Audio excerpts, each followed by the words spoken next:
Today on OC News, President Donald Trump faces criticism after he publicly endorses Tesla. The Department of Education launched an investigation following pro-Palestinian protests at UC Davis. 2 astronauts are coming home after being stranded on the International Space Station. Coming next to OC News. This just now in tech news, the first responder on the scene. There's been a lot of collaborative efforts I feel over the blessed to be here in Fullerton. Brought to you by the Broadcast Journalism students at Cal State Fullerton. OC News starts right now. Good evening and welcome to OC News. I'm Violeta Sanchez. And I'm Brianna Delgadillo. Thank you for joining us for our second show of the week. President Donald Trump faced criticism this week after publicly endorsing Tesla. President Trump turned the White House into a Tesla showroom Tuesday. This comes after protesters have been destroying and vandalizing Tesla showrooms and vehicles in recent weeks due to Elon Musk's role in the Trump administration. The event was used to boost the electrical car company and showed the White House solidarity with the Tesla during these times. The president suggested that these protesters should be called domestic terrorists. President Trump also went as far to showing his support by announcing he will buy a Tesla Model S. The Department of Education has launched an investigation into UC Davis and other universities following pro-Palestinian protests. U.S. Davis is one of the 60 universities under investigation for Title VI violations and anti-Semitism. Last year, UC Davis held encampments to protest Israel actions during the Israel-Hamas war at their university quad, with the encampment lasting for weeks. The university now faces possible losses in federal funding and potential civil rights lawsuit. Columbia University recently had $400 million in federal funding cut due to their pro-Palestinian protests. UC Davis could be facing a similar consequence. Former President of the Philippines, Rodrigo Duterte, was arrested due to an anti-drug crackdown. Duterte is being held under custody in the Netherlands at the International Criminal Court after being arrested Tuesday in Manila. He is being accused of overseeing a deadly anti-drug crackdown during his time in office. The crackdown led to the killings of more than 6,000 people, many who were young men. Duterte will now be the first former Asian leader to face charges at The Hague, and his first court appearance is set to be scheduled soon. Coming up after the break, the latest update on the rescue mission for the stranded astronauts on the International Space Station. And we'll have this week's weather and sports update for you. See you in just a moment.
I don't think that many kids in my son's school even do it. He makes fun of his friend who vapes. He would never try it. She's into soccer. She's on the honor roll. She's just not the type. No way. No way. No way. No way, my kid would never vape. Get your head out of the cloud. Today, nearly 8,000 kids will start vaping. Maybe even yours. Learn about the dangers at talkaboutvaping.org.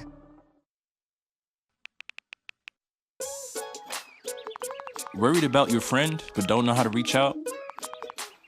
You can say how are you or get a fake tattoo. You can ask with an app if it works for you. You can chat with them in VR. It's so good. If you think you should check in, yeah, you should. Whatever gets you talking. Reach out to a friend about their mental health. Whatever gets you talking. Learn how you can help at seizetheawkward.org. Welcome back to the show. The weather has been changing more than people change socks. For more on this week's forecast, let's go to Alex Heitman. Thanks, Violetta. The forecast this week has been all over the place. From sunny skies to quick-moving clouds and scattered showers, the weather has been the talk of the town.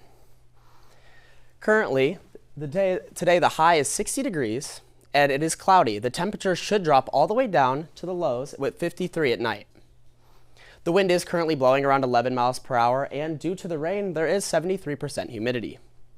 If you expect to watch the sunset tonight around 7 p.m., make sure to grab a raincoat because scattered showers are expected at that time. Looking ahead onto the next 5 days, on Thursday, it looks like the rain is expected to go all the way until the sun pops through on Saturday. Tomorrow, it will be a high of 56 degrees and reach all the way down to 47 at night. On Friday, it will also be raining and hit a high of 51 degrees with a low of 46. On Saturday, the sun will pop through the clouds finally, and you will be able to get a little tan on if you're looking to get some sunshine. It will reach a high of 63 degrees and go all the way down to 51. On Sunday, it will reach a high of 69 degrees with a low of 53 on cloudy skies. And on Monday, it will be 66 degrees at the high with a low of 52. Taking a look outside of the U.S., Queensland, Australia was hit with a massive cyclone and is still recovering. On March 4th, ex-tropical cyclone Alfred caused extensive damage across the coast of Queensland, damaging over 58,000 homes, including a power loss. This is the largest power outage in Queensland's history, and there has already been over 20 inches of rainfall since the cyclone started. At least 14 people lost their lives in the flood, and experts say the reason for this is due to the bacterial infections from the floodwater. Authorities are recommending that people stay up to date on the health and safety precautions for the area. Now that's all I have for you guys for weather. Back to you guys at the desk. With the storm fast approaching, reporter Michael McHale has the latest on how students adjust to stormy weather. Thanks, guys. The first big storm to hit Southern California this year is approaching tonight with high winds and lots of rain, and is supposed to end tomorrow morning. Flood warnings and evacuations have already been issued in Orange County. Usually I'd prefer to stay home and just, play games, maybe watch some YouTube. Nothing too crazy. Well, stay inside, of course. It's the best time to stay inside, so that's what I tend to do. I would stay inside my house during a storm like this and binge watch shows and stuff like that. Everyone, I just stay at home, safe, covered. I try not to take any unnecessary risk. And I want to know if the people with whom I'm close to are safe.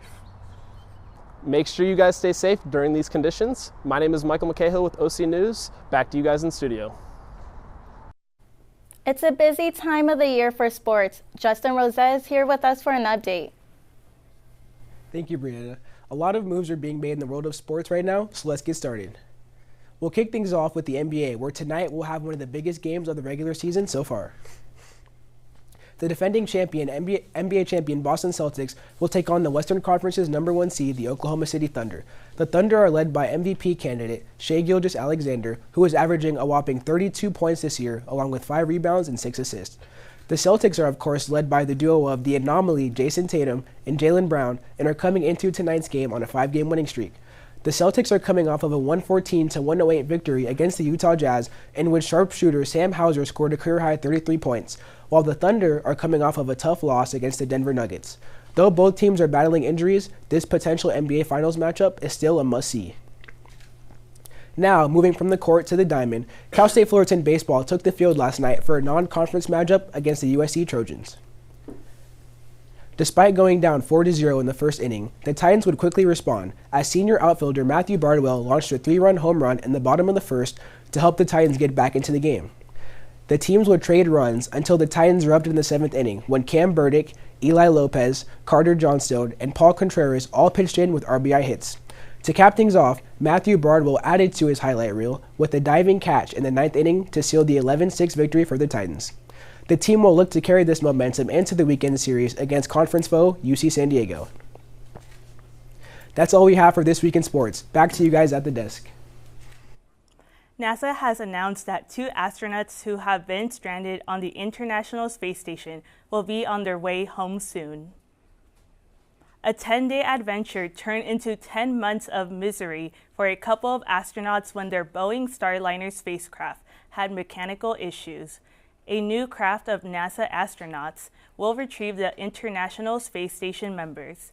The rescue mission was supposed to lift off today, but a launch pad issue had delayed the mission.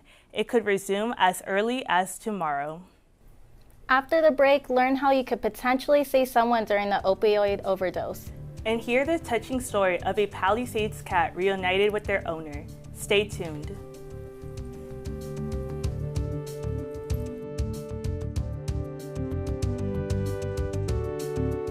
What does it take to discover the greatness within you? It takes resilience. When I first got to Cal State Fullerton, I felt lost. Then I found my community. It was like a caring family cheering me on. I wasn't sure about being a chemist. My professor showed me I could. People believed in me here, and I learned to believe in myself. Discover the resilience within you at Cal State Fullerton.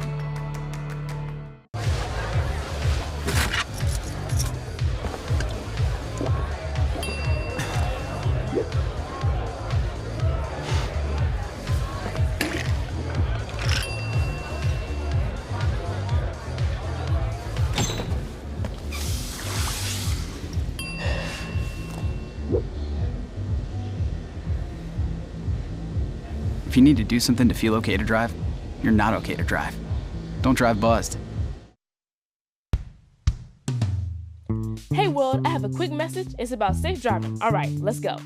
Anytime you're driving, have the seatbelt buckled tight. Both hands on the wheel and your phone out of sight. When not in your hand trying to text somebody back. Because if you do, your car might get smacked. The moral of the story, just put your phone down. The people on the road will stay safe and sound. Put your phone down, put your phone down. People on the road will stay safe and sound. Yeah.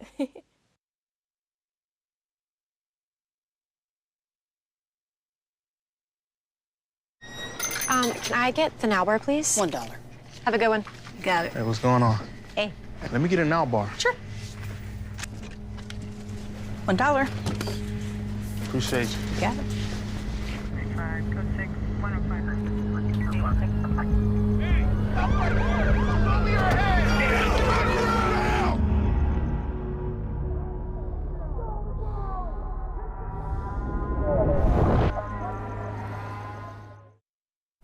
Welcome back to the show. There's a lot of great movies and shows coming out on the horizon. Guadalupe Cabero has the latest updates on the entertainment world. Thank you, Brianna. Today I will be sharing the latest news in the world of entertainment. Rock legend Billy Joel postponed several concert dates due to a medical condition. On Tuesday, he announced he is going to reschedule several tour dates so he could focus on his recovery from a recent surgery. Joel shared on Instagram, "While I regret postponing any shows, my health must come first. I look forward to getting back on stage and sharing the joy of live music with our amazing fans. Thank you for your understanding." Existing ticket holders will have their purchases honored at the rescheduled shows in November through July 2026. The tour is set to resume on July 5th at the Acru Stadium in Pittsburgh. A new movie to be expected later in the year is Avatar 3, Fire and Ash.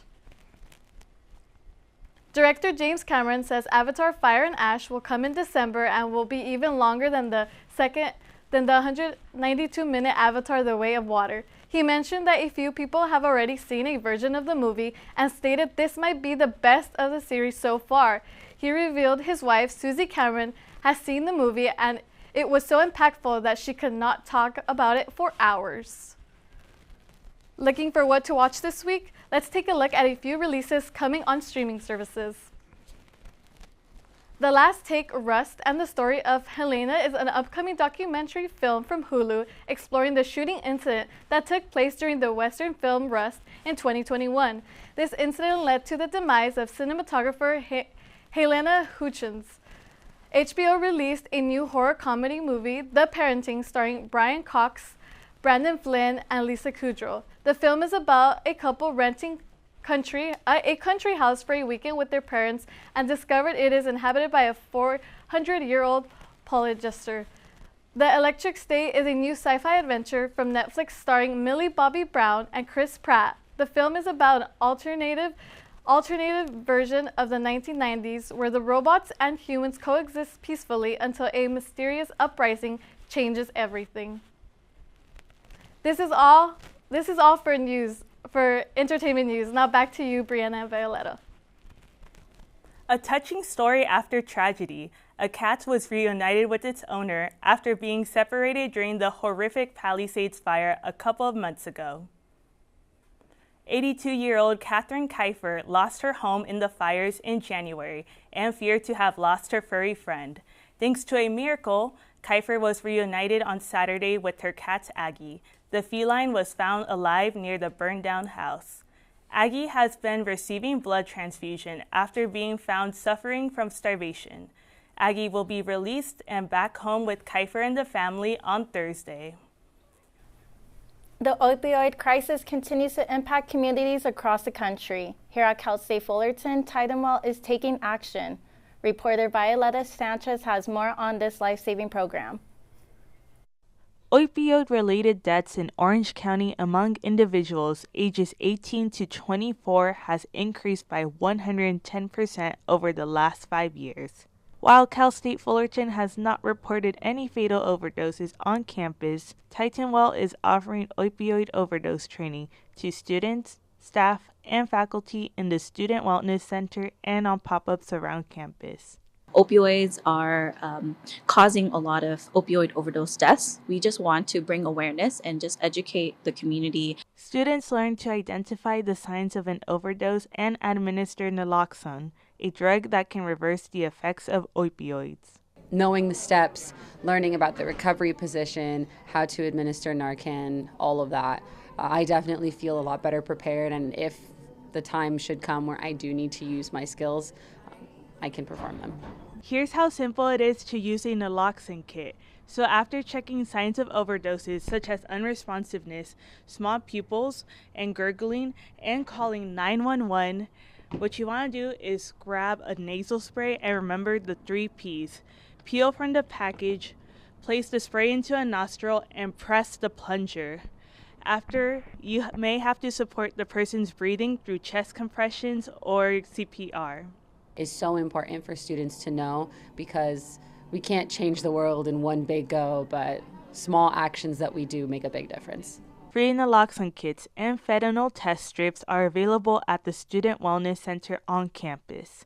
Titanwell's team hopes that by expanding this training and resources, people on campus will feel empowered to take action in a crisis and ultimately save lives. In Fullerton, Violetta Sanchez, OC News. Cal State Fullerton's spring concert headline artists have been announced for the upcoming festival. For more on student reactions for the event, here's Delilah Gruba. As midterms begin and finals are just around the corner, Cal State Fullerton is amping up for its annual spring concert. Behind me is the intramural fields. Right now, all you see is green grass, but soon a stage will be centered and there will be games and food and carnivals and more. The event has historically had performances from some of the music industry's biggest talents, with past headliners including artists like Dominic Fike, Metro Boomin, Wiz Khalifa, Kehlani, Kanye West, and more. This year's headliner and host were revealed at the ASI Spring Carnival last Friday, with ASI revealing that Grammy-nominated record producer Leon Thomas III would host the concert and Bay Area-originating rapper Saweetie to headline the performance. I'm excited. Yeah. I was so jealous. I'm a staff member, but I saw that alumni are allowed, so I'm going to try to figure out babysitting so I can go. May 3rd is closer than you think, Titans, so get your spring concert tickets as soon as possible. For more information about the event, you can visit the ASI Instagram webpage and get your tickets through the link tree. I'm Delilah Gruba signing off. OC News. That sounds pretty sweet having Saweetie on the lineup. Totally, she's my best friend. And she drives her own car. And Leon Thomas is bringing the victorious vibes. Woo! Thank you for joining us tonight for OC News. Our next show is next Wednesday at 4:45 p.m. I'm Brianna Delgadillo. And I'm Violeta Sanchez. Make sure you follow us on Instagram at OC News CSUF and at Titan TV CSUF. See you next week.